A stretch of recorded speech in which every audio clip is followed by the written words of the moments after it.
Fala galera, Eduardo na área, trazendo mais um vídeo para o canal Vozes da Ilha 87. Mais um vídeo de pré-jogo, mais um vídeo para a gente discutir aqui as prováveis escalações, transmissão, local do jogo, horário, parcial, enfim, arbitragem. A gente vai estar falando sobre tudo e destrinchando sobre essa partida de mais tarde contra o Atlético, certo? Jogo válido pela quarta fase da Copa do Brasil. É jogo do milhão, meu irmão. É aquele jogo que bota 2 milhões no bolso de quem sair classificado de hoje à noite na Ilha do Retiro. Como eu falei, o jogo vai estar acontecendo na Ilha do Retiro, vai estar acontecendo às 9h30 da noite, certo, gente? E a premiação para a equipe que se qualificar será de 2 milhões de reais cravados, né? E aí é muito importante para o esporte conseguir essa classificação. Eu acho que eu não preciso nem falar, porque assim é cada vez mais dinheiro que vem entrando no nosso bolso nessa história de Copa do Brasil.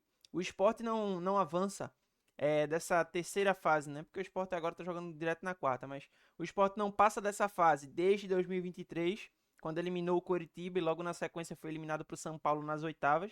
Então o Sport ele não chega nas oitavas de fato, já tem 3 anos. Então assim, é muito importante até pra gente tentar recuperar um pouco a nossa imagem, né, em relação aí ao Brasil e também conquistar aquele velho pontinho, né, que tem no sistema de tabela da CBF pra gente conseguir ficar melhor ranqueado, né? Porque isso também conta muito. Principalmente o Sport avançando para umas oitavas, ele hoje ocupa um pote abaixo dos principais times, que são justamente eu acho que o Mirassol hoje está nesse pote, Palmeiras, Flamengo, Vasco, Grêmio. Lógico, alguns times que eu estou citando aqui agora já vão entrar direto nas oitavas, porque estão na Libertadores. Mas o que eu falo são daqueles times mais bem ranqueados do que o esporte e que vem de melhor momento ali, etc. Então, para o esporte é bom realmente tentar conseguir o máximo na Copa do Brasil, ir bem na Série B, muito por conta disso também, tá? Enfim, o jogo vai estar sendo transmitido, gente, novamente no Amazon Prime, assim como na última partida contra a equipe do Anápolis. O jogo só vai ter transmissão no Amazon Prime, não vai ter GE TV, feito teve contra o time do Ferroviária e nem outra transmissão, apenas Prime Video. Fica a dica, né, galera? Assim, o Prime Video ele tá com a promoção de que se você se inscrever, você tem um mês grátis, né? Então, se você quiser se inscrever só para assistir o jogo e depois cancelar, você pode, tá, gente? Não debita, não tem problemas. Então, fica a dica. Tô deixando essa dica aí para vocês. Eu, Eduardo, tô deixando essa dica aí para vocês. Se você quiser ver esse jogo em tempo real, tudo certinho, fica a dica. Amazon Prime tá aí para isso, certo? Enfim, vamos falar das prováveis escalações, desfalques e pendurados de cada time, né? A provável escalação do esporte hoje, e eu tô pegando aqui baseado no GE, tá, gente? Que vem acertando das últimas vezes. A gente, inclusive, já discutiu isso. E a provável escalação do esporte, que não tem desfalques para essa partida e nem pendurados. O desfalque que o esporte tinha era Pedro Martins, ainda da final contra o Náutico, mas ele meio que já se recuperou da lesão ali no tornozelo. Também dá pra gente contabilizar o Fábio Matheus, que vai ter que passar por um processo aí de se reabilitar também, porque teve uma lesão aí detectada, fissura. Enfim, vamos ver, né? Mas esse é o desfalque do esporte, assim, que a gente pode contar. Não dá pra contar 100% porque, assim, apesar dele estar inscrito na Copa do Brasil, ele não foi relacionado pra nenhuma partida, né? Mas enfim. A provável escalação do esporte, gente, segundo o GE, vem com Thiago Couto, Marcelo Aju e Ramon Menezes na zaga, Augusto Pucci e Filipinho nas laterais, Zé Lucas, Iago Felipe e Gustavo Maia no meio campo, Yuri Castilho na ponta esquerda, Zé Roberto e Christian Barleta no ataque. Assim, gente, quais são as mudanças que esse time tem em relação, por exemplo, à última partida? A primeira mudança que eu já enxergo é a entrada do Ramon Menezes no time, certo? Supostamente o Ramon ele iria entrar no lugar do Benevenuto, o Aju permanece. Não sei com que intuito, porque eu vinha gostando das partidas de Benevenuto. Acho que ele vinha passando a segurança necessária que o esporte precisa. Eu acho que ele é um zagueiro mais agressivo e destrutivo do que o Ramon, melhor em duelos, certo? Tem uma saída de bola menos qualificada do que o Ramon, pode ser que sim, mas é o que eu falo, compensa em todos os outros aspectos. É um zagueiro mais rápido, é um zagueiro mais seguro, é um zagueiro que, como eu falei, ele é destrutivo. Então, numa bola que ele pega aqui, que ele vê que tá em situação de perigo, porrada pra frente, entendeu? E o Marcelo Aju como contraponto é um cara que tem uma boa velocidade, consegue ir bem ali nos duelos e tem uma saída de bola mais qualificada, né? Então, assim, pra mim é o encaixe perfeito Marcelo Aju e Benevenuto nesse momento. Não haveria motivos pra tirar, Mas enfim, vamos ver qual vai ser a escolha definitiva de Roger daqui pro final do dia, né? E aí você vai pro meio campo, também tem o Zé Lucas, o Iago Felipe e o Gustavo Maia. A mudança principal aí é a saída do Zé Gabriel do time. E aí é uma mudança que eu gosto, tá? Eu acho interessante. Porque pra mim, Zé Gabriel é um jogador. Eu vou usar um termo agora que talvez não seja o mais adequado, mas é um jogador meio que inútil pro esporte. Porque assim, é um cara que marca ali fazendo feijão com arroz, é destrutivo, matou em jogadas, pega uma bola, dá um toque aqui de 2, 3 metros, assim, nada demais. Então, assim, taticamente, tecnicamente, ele não consegue contribuir tão bem para o esporte. Eu acho que se o esporte, por exemplo, hoje, tivesse um meio atacante, intensidade, fizesse a recomposição, tudo isso, eu acho que o esporte ele conseguiria encaixar melhor o seu meio campo, no sentido de qualidade para saída de bola, para chegar na frente, entendeu? Até no quesito de marcação. Porque, assim, a entrada do Zé Lucas no time mostra uma evolução para o esporte. Porque Zé Lucas é um volante com capacidade de preencher espaço. Ele é um volante que a turma gosta de chamar como todo campista. Ele é aquele volante que preenche os espaços, ele balança com o time. Então, por exemplo, a bola está aqui na direita. Daqui a pouco o adversário faz a virada. Ele vai lá correndo, fazendo o caminho dele, tá do outro lado. Se aproxima da jogada, já tá lá para marcar de novo. Bola virou pro outro lado, ele faz a mesma coisa. Então, assim, ele é um cara que ele corre o campo inteiro. Ele é aquela pulga mesmo no meio de campo, um cara bem chato marcando o Zé Lucas. E ainda assim consegue ter uma qualidade técnica melhor do que o Zé Gabriel, tá? É um cara que ali, quando vai fazer os passos curtos, ele costuma errar muito pouco. E quando ele tenta um lançamento um pouco mais longo, na maioria das vezes eu acho que ele também tem uma boa eficiência. Não é especialidade, tá fazendo lançamento o tempo todo, mas é um cara que quando vai fazer esses lançamentos, ele costuma ter eficiência, certo? E aí você vê a questão do Gustavo Maia no meio campo como essa tentativa de meia que eu tô dizendo a vocês. Aquele cara que corre mais, aquele cara que tem mais intensidade, ao mesmo tempo é habilidoso, que vai conseguir trazer mais peso pra frente. Assim, eu prefiro que o Roger ele aposte no Gustavo Maia para esse meia atacante do que no Marlon Douglas, por exemplo. Assim, se ele tá avaliando, porque assim, eu falo isso, tem a questão do Depena ali e tal. Se ele tá avaliando, por exemplo, que Depena não é suficiente, e quando eu falo não é suficiente, não é tecnicamente, é fisicamente, de jogar os 90 minutos, e contribuir o jogo inteiro, e correr o jogo inteiro, e preencher campo o jogo inteiro. Se ele avalia isso, que Depena é uma peça mais interessante, que se potencializa entrando no segundo tempo, tudo bem. Só que se ele avalia isso, o Sport tem que ir atrás de um meia no mercado. Porque teoricamente tem Max, que até agora não entrou e conseguiu mostrar absolutamente nada jogando nessa posição. O Biel Fonseca chega, mas ele não chega como um meia atacante, né? Ele chega mais como uma espécie aí de terceiro homem de meio de campo, segundo volante, aquilo que eu já discuti nas nossas lives do Sportcast 87. Então, assim, cara, é uma aposta válida. Eu acho que o Sport tem que fazer de fato é ir no mercado e contratar esse meia atacante para resolver esse problema de uma vez por todas. Cara, vai no Mirassol, tira Chico Kim, pega, sei lá, Pavani do Remo, pega Shailon. Enfim, dá um jeito, velho. Precisa mudar, o Sport precisa de algo novo, precisa de um cara de intensidade, que tem esse poder de voltar, construir com o time, chegar na frente, apoiar, ter o passe. O Sport precisa desse camisa 10 pensante. Pelo menos assim eu penso. E Roger ele tá tentando arrumar uma alternativa de todo jeito de um cara perfeito ali. Só que o problema é, esse cara perfeito não existe. Pelo menos até agora a gente não encontrou. Então assim, vamos ver se o Gustavo Maia consegue desempenhar na função, certo? No ataque não tem novidade, né? Yuri Castilho, Zé Roberto e Christian Barleta. É o ataque que jogou contra o Náutico. Na última partida, de fato, nos últimos jogos, o Zé Roberto ele não vinha entrando de frente. A gente viu o Coutinho entrar de frente contra o Ferroviária. Mas o time aí, o ataque era diferente, né? Era com o Coutinho, com o Gustavo Maia e com o Max na outra ponta, se não me engano. E aí nessa última partida contra o Anápolis, o Sport ele foi com o Yuri Castilho de centroavante, onde ele não rendeu tão bem, algo que eu já tinha alertado que poderia acontecer. Foi com Barleta na ponta direita e Gustavo Maia na ponta esquerda. Então meio que muda essa formatação. O Sport pode ter uma variação tática, que quando ele joga com a bola, ele muda sua formatação para um 4-2-4. Eu enxergo essa possibilidade também, né? Sendo Zé Lucas e Iago Felipe, dois jogadores que têm qualidade para encontrar esses espaços, tá? Inclusive, Zé Lucas, uma curiosidade que muita gente não sabe, é que ele na base do esporte, sub-13, sub-14, ele já chegou até a jogar de 10. Então, assim, ele é um cara que ele tem uma capacidade, ele consegue chegar na frente. É óbvio que ele não foi tão bem aprimorado para jogar de 10, ele foi mais lapidado para jogar de fato de volante. Mas ele é aquele tipo de volante que, se tiver um espacinho ali, se tiver uma brecha, ele consegue enxergar esse passo progressivo, ele consegue conduzir, ele consegue levar. O Iago Felipe é a mesma coisa. O que me traz o ponto de preocupação é a questão da marcação, de fato, né? Porque assim, você vê um Zé Lucas sendo esse volante todo campista, mas, por exemplo, o Gustavo Maia, eu não sei se ele tem capacidade de recompor numa marcação de forma decente que contribua para o esporte jogando de meio atacante.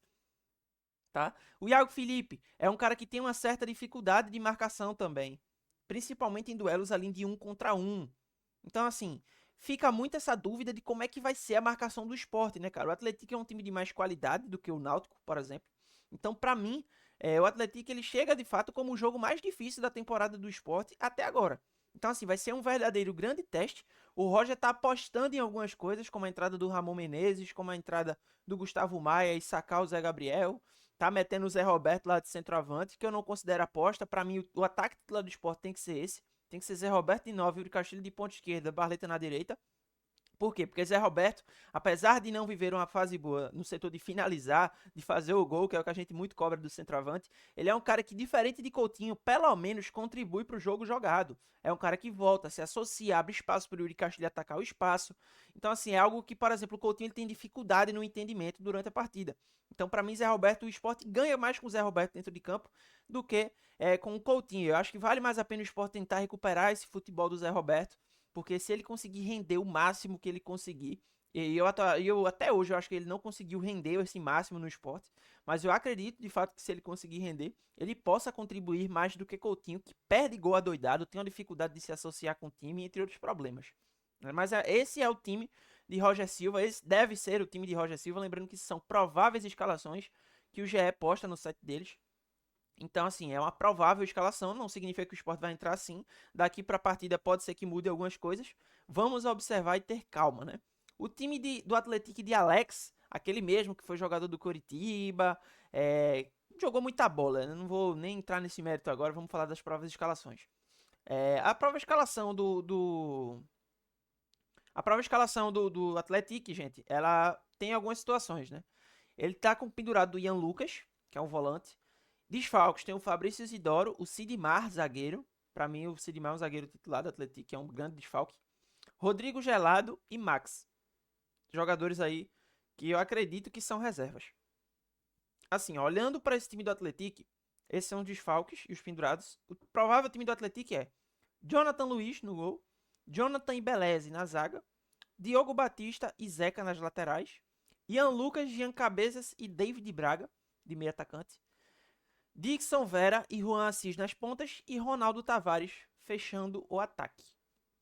Vamos lá, galera. O que é que eu acho desse time do Atlético? Eu acho um time melhor do que o Náutico. Tá? E por que eu acho o Atlético melhor do que o Náutico? Porque eu acho que o Atlético tem mais valores individuais.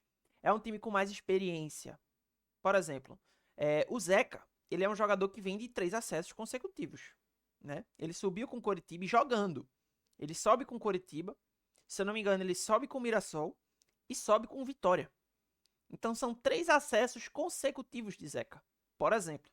Então, assim, é um lateral majoritariamente mais ofensivo, tá? Pelo que eu já assisti. Mas é um cara que tem qualidade. É um cara que você não pode dar espaço. Se abrir, ele chuta. Se der espaço, ele cruza. Acerta ali um Ronaldo Tavares, que é um centroavante de imposição física, tá? Com boa velocidade. A defesa do Sport tem que ficar ligada nisso quando subir pressão. Tem que tomar cuidado com essas bolas nas costas, porque o David Braga, o Ronaldo Tavares, que são os maiores desfalques, destaques, né, desse Atlético, são jogadores de arranque, são jogadores de força. E o David Braga, ele tem um plus a mais do que o Ronaldo Tavares. O David Braga é o meio. Ele é um cara que ele tem mais qualidade técnica. Ele tem ali algumas características, quando você para ver o jogo dele, ali meio que de futsal, drible rápido. Então, assim, é um meia, por exemplo, que eu tranquilamente queria no esporte. É habilidoso, é bom, só que tá num time intermediário para baixo, né? Aí o cara não consegue render tão bem, mas assim, você analisando o total desse time do Atlético, também tem o Dixon Vera, que teve bons números lá na Liga da Colômbia, né? Se eu não me engano. Enfim, na Colômbia não, no Equador, tá? Então pode ser um jogador perigoso, mas esse aí eu já confesso que eu não conheço. O Beleza, assim, é um zagueiro que eu conheço ali pelo Atlético Paranaense. Ele jogou alguns jogos ano passado. A torcida não gosta muito, ele não é um primor tecnicamente falando. É um zagueiro ali, acho que nota 6, sabe? Assim, não tem nada demais, mas assim, eu acredito que tecnicamente esse time do Atlético pode ser mais perigoso do que o time do Náutico. Justamente por conta de alguns valores individuais. É um Zeca, é um David Braga, é um Ronaldo Tavares, jogadores que decidem jogos. Inclusive contra o Ipiranga, lá do Rio Grande do Sul, na última fase da Copa do Brasil, o David Braga e o Ronaldo Tavares, cada um fez um gol na partida. O jogo foi 2-0. Então os caras botaram dinheiro no bolso do Atlético. E se o Sport der vacilo em entrar de salto alto, como vem entrando nos últimos jogos, ele vai botar dinheiro no bolso em cima do Sport também. Então, assim, é muito importante que o Sport não entre de salto alto. Vai ter o apoio da torcida. O Sport, por meio de suas vias oficiais, Instagram e Twitter, divulgou que já se foram vendidos mais de 12 mil ingressos, tá? Então, assim, eu acho que o Sport ele não pode entrar achando que é um jogo fácil, que é um jogo ganho, porque o Atlético também vai jogar o jogo da vida agora contra o Sport. E quando eu falo o jogo da vida, eu não estou dizendo que vai ser o jogo mais difícil deles no ano, mas é o jogo que mais vale para eles no ano, né? Não só para eles como para o Sport. Qual é o jogo que o Sport vai jogar, tirando jogos de Copa do Brasil esse ano, que vai valer 2 milhões de reais? Gente, serão muito poucos. Talvez uma final de Copa do Nordeste, e mesmo assim não é um jogo, são dois. Pernambucano, a gente chegou na final, a gente sabe que Pernambucano nem paga. Série B não paga por jogo. Paga ali, você subir, você ganha sua cota maior, mas pelo jogo em si não paga. Então é o jogo mais valioso do esporte até agora no ano. Os caras não podem entrar com uma postura displicente, né? Enfim, é mais ou menos isso. A arbitragem da partida será o árbitro Lucas Casagrande, lá do Paraná. Da partida, o que é que eu espero? Do pouco que eu conheço esse time do Atlético, ele é um time um pouco mais reativo. Agora com a chegada do Alex talvez tenha mudado, né? Falam que o Alex é um treinador um pouco mais ofensivo e tal. Então pode ser que o Atlético venha a subir as suas linhas contra o Sport em dado momento para fazer pressão e tentar dificultar a saída de bola do Sport. Né, que em alguns momentos também se mostrou deficitária, ali, como em jogos contra o Retrô, como em jogos contra o Santa Cruz, como em jogos contra o Náutico, ali principalmente no primeiro tempo do primeiro jogo da final. Então, assim, mostrou algumas dificuldades e o Atlético pode aproveitar isso, né? O Atlético de Alex Souza. Então, a gente tem que ficar ligado em relação a isso, né?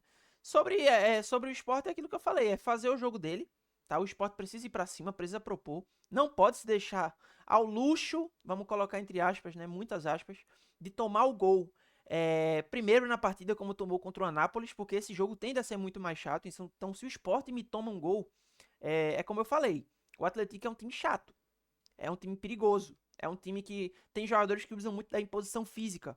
Então, jogos de contra-ataque beneficiam esses times. Tá? O Sport ele precisa tentar matar esse jogo o mais rápido possível, tá? Tentar fazer 1-0, quem sabe um 2-0, para poder ficar jogando ali na boa. Eu acho que se o Sport conseguir esse placar, ele não tende a sofrer com o Atlético, tá? Porém, se ficar naquela de ficar segurando muito o jogo, levando pro final, time empatando, perdendo, gente, vai ficar complicado, tá? Então, assim, fica a dica. Tem que jogar para tentar matar o jogo no primeiro tempo, tá? E eu vejo potencial para isso no esporte. Tem qualidade técnica para isso. Não é um glamour, não é um super elenco, mas tem qualidade para isso. Apesar do Atlético ser o adversário mais difícil da temporada do esporte, ainda é um time inferior ao esporte. Então, assim, o esporte ele tem a obrigação hoje e o favoritismo de ganhar a partida e avançar na Copa do Brasil, botando esses 2 milhões de reais no bolso, tá? Então é basicamente isso, cara. Se você assistiu esse vídeo até aqui, deixa o teu like, se inscreve no canal, é muito importante, ativa o sininho das notificações. É muito importante também para você receber as notificações de vídeos, pré-jogo, pós-jogo, de live, que a gente tem aqui, o Sportcast 87.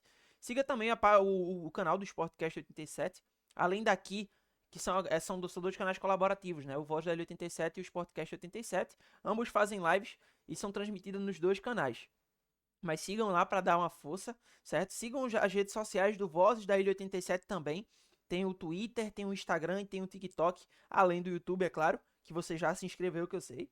Então, segue lá no Twitter, no Instagram e no TikTok, cada um tem um rumo diferente. O Twitter ele puxa algo mais informativo, o Instagram pega ali uma resenha misturada com informação e o TikTok é só resenha, meu irmão. Então, segue a gente aí que é muito importante, beleza?